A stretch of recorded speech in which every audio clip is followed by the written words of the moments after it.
There are individuals who have decided that the people that Batman have saved need to die. Commissioner Gordon is on a case hunting down the Joker, and the Justice League are on their last ride. This is the Comicstorian channel where I take some of your favorite trade paperbacks and single issues and I break them down into digestible bites to help you understand. Then I read them dramatically back to you. All alterations to the panels, text, and images are to prevent copyright problems, and all art is owned by its respective companies.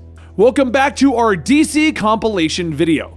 Last week, a few interesting issues came out, and this week, I'm going to catch you up on where we're at with them and tell you what's going on. This week's issues are Batman the Detective, issue number 2, Justice League The Last Ride, issue number 1, and Joker, issue number 3. If you look down in the description, you can find a link to all of the previous episodes in these individual issue series in case you need those. Otherwise, let's get into it.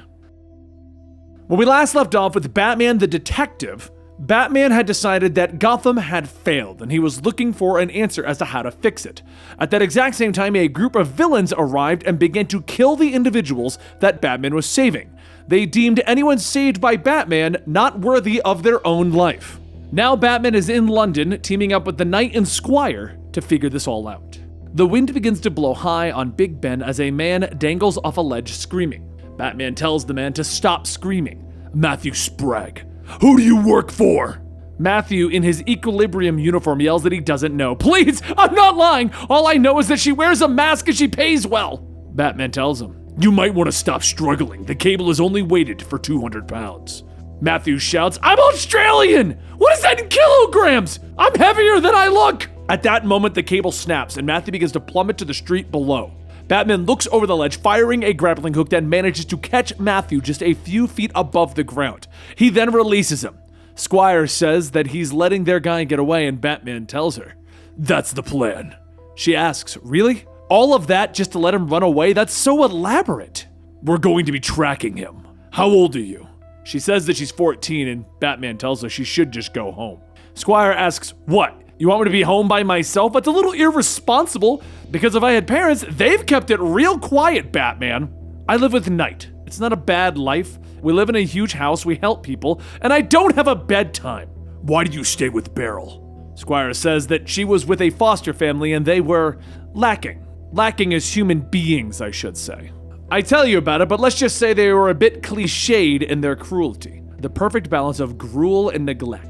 Then one day, Beryl showed up at the house to rescue me. Batman asks, why you? What, are you being judgmental? Why not me? Later, deep underground, Beryl says that she chose Anima to be the new Squire because she's talented, and she was hurting. Batman folds his arms. There's something that you're not telling me. Beryl asks, is that what you think? Want to dangle me from a giant clock tower for information? Just then, Squire walks up telling her, the clock tower thing was so elaborate. Also, one of the mystery doctors here gave me a lollipop. Beryl tells her that that's great. Got enough to share? And Squire says, of course. Just then, Batman's tablet pings, and Beryl asks what was that. Batman tells her that their man is on the move, headed west from King's Cross and moving fast. Beryl says he's probably on the Eurostar. He's headed to France. Later, at the Equilibrium hideout, the leader of the White Batmen asks, so you expect me to believe that you escaped the Batman? Matthew says that it wasn't easy. He almost died. If Batman hadn't caught him, he would have. The leader tells the others to strip him down, and after getting his clothes off, Matthew says that he showered and changed. He isn't bugged. Seriously, you guys don't have to do this. The leader holds up a pair of goggles and says, well, we'll see. And, the tracker is inside you, Matthew. Matthew touches his skin, asking, wait, what? And the leader gets up, telling him that they're going to need to scrub the site, destroy everything that can't be carried, and they'll move to Rendezvous B in 3 minutes. Matthew asks if he can at least have his clothing back. It's cold out there, and the leader says that he won't be coming with them. You almost died, right? But Batman saved you? Matthew says, yeah, why? Wait, no! The leader takes out a gun and tells him, you shouldn't exist, and she pulls the trigger. Back with Batman, he takes the train to follow the tracker when he hears a knocking at his door. He opens it up to look around and sees nothing but an open window. He then hears feet running on the train rooftop, followed by a smell that rushes towards him, an exact combination of cigars and cologne that he knows well.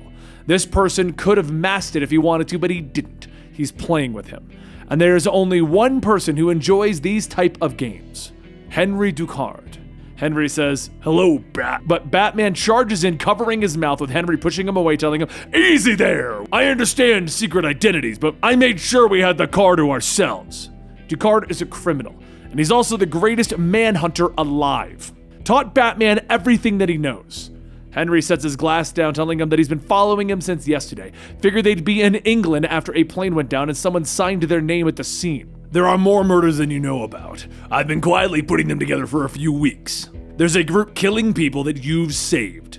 The media will make the connection soon. There will be a panic.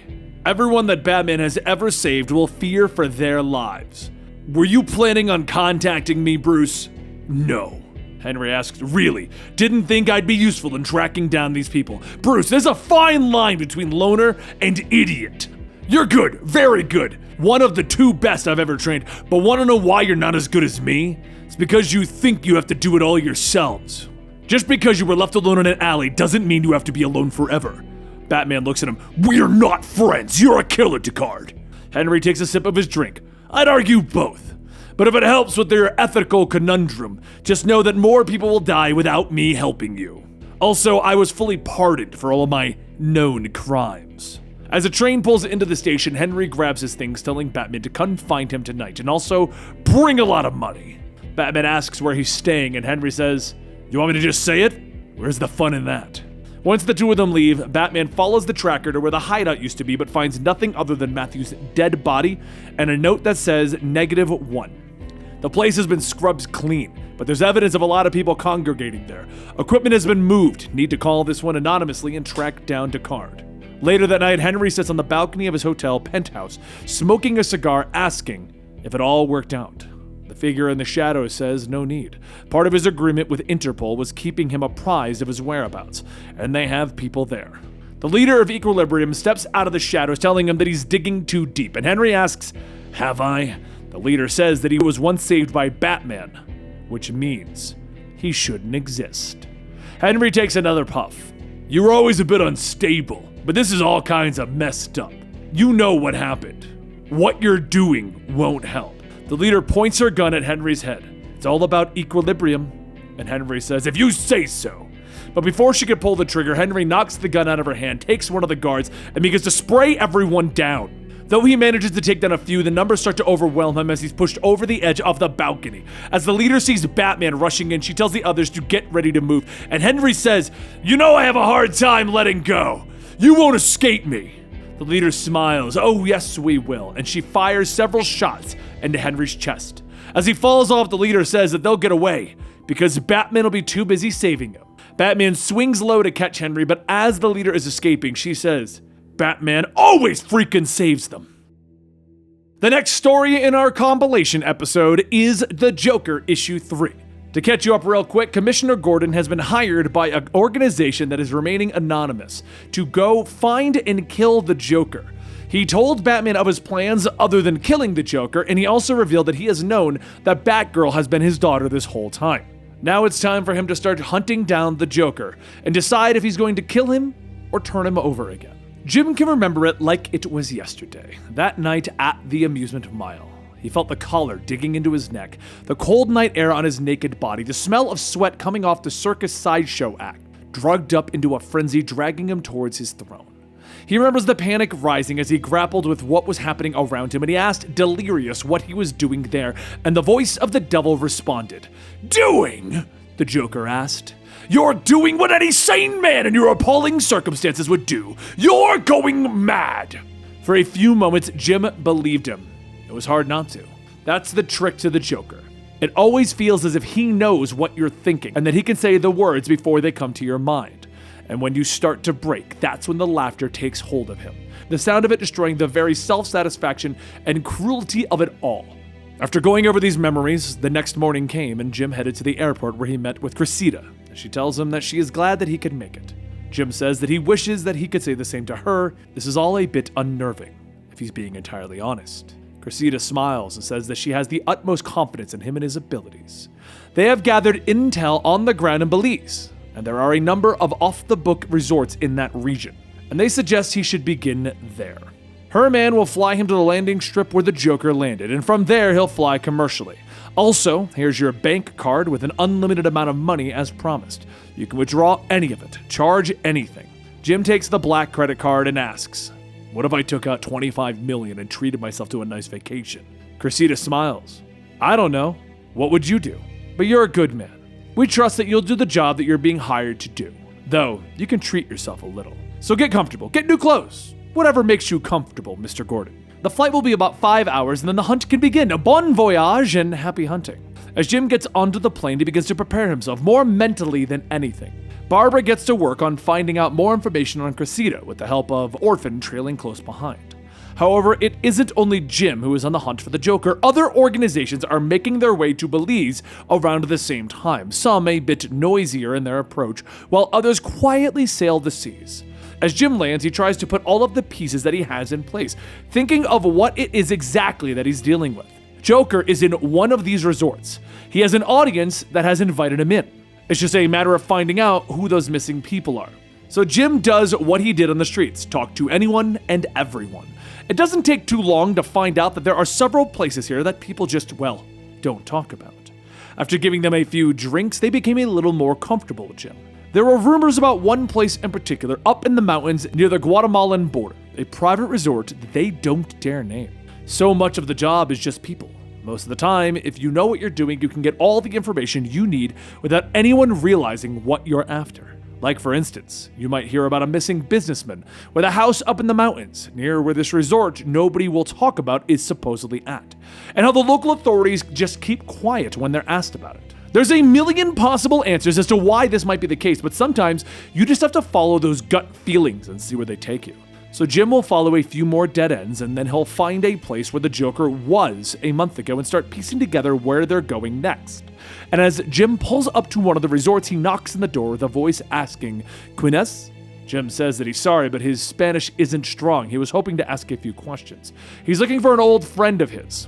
Just then the door flies open, and the man he's hunting for, the man he doesn't want to see, answers, "Jimbo! Is that really you?" Jim freezes, and once he gets his bearings, he grabs his gun and he points it at the Joker, just as several armed men point their guns at him. Joker tells everyone, "Put your guns away! This is an old pal of mine from Gotham City! Oh, the fun we used to have!" As the smile begins to stretch across the Joker's face, he leans his forehead into the barrel of Jim's gun. "This is one of those crap or get off the pot moments, Jim."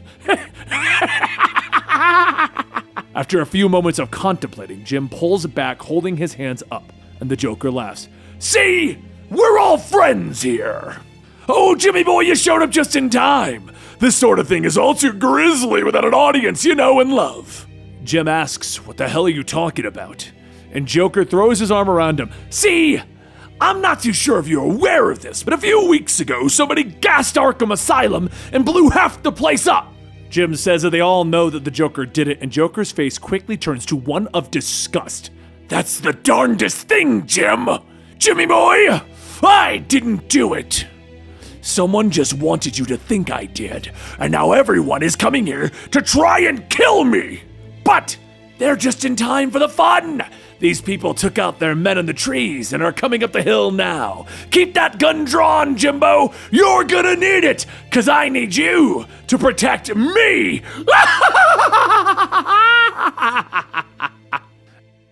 In the back of every Joker issue, there's another side story, telling a little bit more about the character Punchline, who's currently in prison.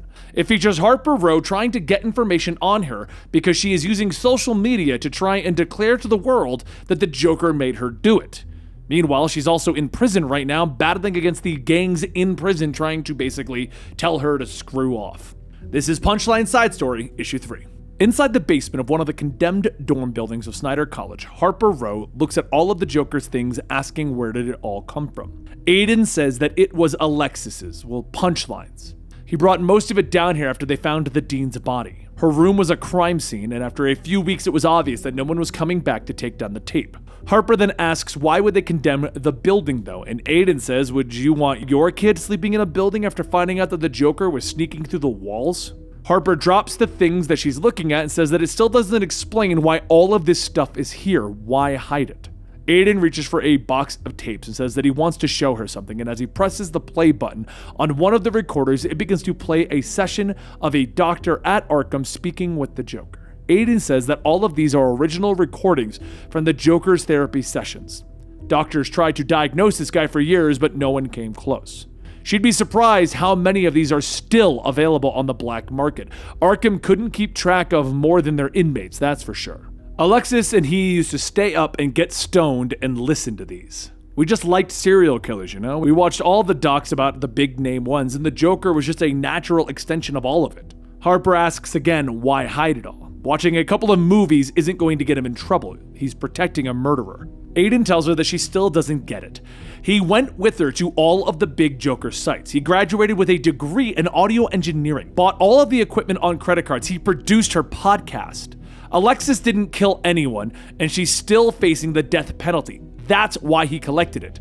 That's why they're in the basement of an abandoned building. He's destroying it all. It all goes up in flames now. As Aiden reaches for a lighter, Harper tells him that that's all evidence that can show the world who Punchline really is. Aiden says that that's just it. He didn't know it then, but Alexis was working on something big. Look at this book. Harper opens up the book that Aiden gives her with pictures of people with their faces crossed out, and he says that they made this hit list together. But it was just people they didn't like in their school, people who were rude or dumb or annoying, and just like had really bad taste. I didn't think anything would happen because of this. I didn't think that but then the Joker came along and everything changed. Harper asks if she was planning an attack before she met the Joker, and Aiden stops her. I don't know. I didn't think we were. It was all talk. Then it got out of hand and I couldn't stop her in time. Harper tells him that it doesn't matter right now. They need to track these people down and get them somewhere safe. She turns the page and sees a picture of Punchline, Aiden, and another person with an X over their face and the words "dead to me" written over it, as she asks Aiden, who is that? Just then a green mist sprays Harper's face and she falls to the ground, and Aiden asks, "What's wrong? Feeling dizzy?" That would be Alexis's own special recipe, an airborne paralytic, and it'll start in your core and spread through your entire body. In 3 minutes, you won't be able to wiggle your toes. In 5, you'll be rigid, like living rigor mortis. Aiden grabs a canister of lighter fluid and begins to pour it around the room. The effects will take roughly 20 minutes to wear off, but you don't need to worry about that. You're about to learn how long 20 minutes really is. You know, it's funny. You just made it so easy. Alexis may have had the higher body count, but between the two of us, I get to kill the first superhero. As Aiden crawls through the basement window, he flicks a lighter and throws it back into the room, igniting the lighter fluid with Harper unable to move or escape. Next up, we have the first issue of the newest Justice League storyline, The Last Ride. It's never ending. He's always known that. They've always known that. But lately, they can tell that he feels it.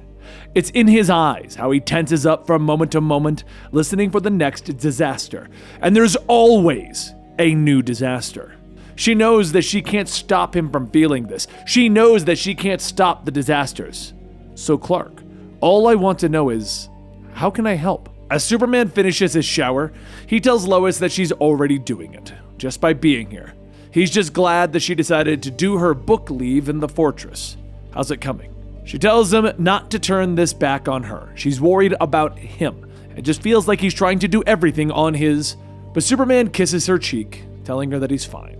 Lois sets her book down on the stand and turns off the light, telling him that for someone that's all about truth and justice, he sure does lie a lot. Just know that he isn't alone. But it's the same always. Always someone in danger. Always someone needing help. Always Superman racing towards the screams of help. However, this time, as Superman grabs the falling globe of the Daily Planet before it crushes everyone, he can feel something. Something different. The globe was filled with kryptonite and it weighs heavy on him. But the screams don't stop. Except this time, it just isn't the people screaming for help. It's Superman. He wakes up yelling, finding himself floating in bed, and as Lois wakes up, she asks him what's wrong. Superman tells her that it's nothing, just go back to sleep. And as she does, he can hear a beeping coming from the other side of the room. He gets up, throwing on his robe, and he walks over to the source of the sound, opening up a box. The Justice League communicator begins to get louder, and for a moment, Superman is just staring at it. Later on the moon in the watchtower, Wonder Woman sits in her chair waiting, and Flash runs in with an armful of snacks. Hey! It's been so long since anyone has been here, this is all I could find. Any word from the others? Wonder Woman tells him no, but Flash pulls back his mask, asking if John said what the emergency was. Must be big to call the entire League together again. Wonder Woman says that he did not state what it was, and Flash says that he isn't there for, well, after everything that happened, does she think that either of them will show? She leans forward, telling him that if people are in danger, they'll help. It doesn't matter what their childish differences are. And at that moment, Superman appears, telling them all that he's sorry, but there's nothing childish about their differences. Though Flash is right. If people are in danger, we will be here.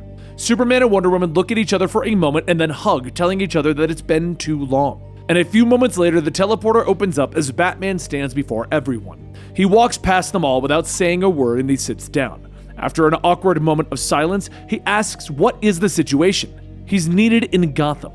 Flash says, don't they know? John is, and without letting him finish, Batman scans the area, telling them that the Watchtower isn't picking up any major power sources headed towards the Earth, other than what appears to be Hal. Superman stops him. This isn't like old times. You aren't going to waltz in here and start taking the lead. Not after what you did. Batman turns off the scanner, telling him, I see. Well, perhaps we can wait for him to make a decision. Any decision. But Wonder Woman yells that is enough. She didn't come here to babysit two grown men. Get yourselves together before John. And at that moment, John appears on the screen. Hello, we're coming in through the docking bay, if you wouldn't mind meeting us there. A few moments later, as everyone heads over, John says that he appreciates them coming. They didn't want to give him possible access to the rest of the Watchtower, though. He appreciates them coming. They didn't want to give him possible access to the rest of the Watchtower. But they did it. They captured the most wanted man in the universe, the man who killed the New Gods, Lobo. And Jessica says that they need the Justice League's help keeping him alive. Lobo bites his lip. Oh, save me, Justice League! Save me! John says that it's exactly what they mean. The United Planets intends to put Lobo on trial, but the murder of the New Gods isn't the only thing that he's being tried for, so they need to keep him safe from all of the other enemies. Lobo asks if they want to keep the main man safe from all of his enemies, then they ought to let him out of these green chains! Won't be any enemies left, ha! Flash asks, why them? If the Lanterns captured Lobo, can't they keep him safe until the trial? And a voice tells him, sadly, they cannot. Hal flies in telling them that since the Corps fell apart, they simply don't have the numbers to protect Lobo. The Justice League is the only people that he trusts to get the job done. And Batman tells him that he doesn't believe him. The United Planets' combined military could give him what he needs. This is specific, isn't it? Hal tells him it is. He's rebuilding the Corps, and they lost most of their jurisdiction through the United Planets since the crisis. He wants to show them that they can do this, and with the help of the Earth, he can make the case to make this new OA, the base of the new Green Lantern Corps.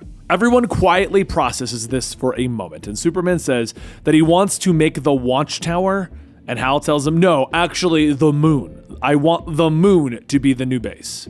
The universe has seen Earth time and time again as the home of justice. If we team up, protect Lobo, maybe we can convince everyone that this is the natural heart of the new Corps. Wonder Woman says that it's an idea to be discussed, but for now, she will lend them her sword. He needs help, and he'll have it. She is sure that the others, but Batman tells him, no, this is politics, cosmic politics, and I have people I need to protect back on Earth. As Batman leaves, Hal says they need his help strategizing to pull this off. It's taken him days to figure out where to hide Lobo. He can already tell that they've already figured it out, huh? Batman stops, and after scoffing, he continues to the teleporter, returning to Earth.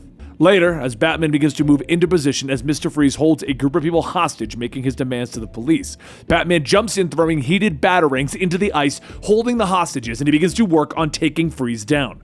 At that moment, Batman jumps out of the way of the blast, and there's a sudden red flash.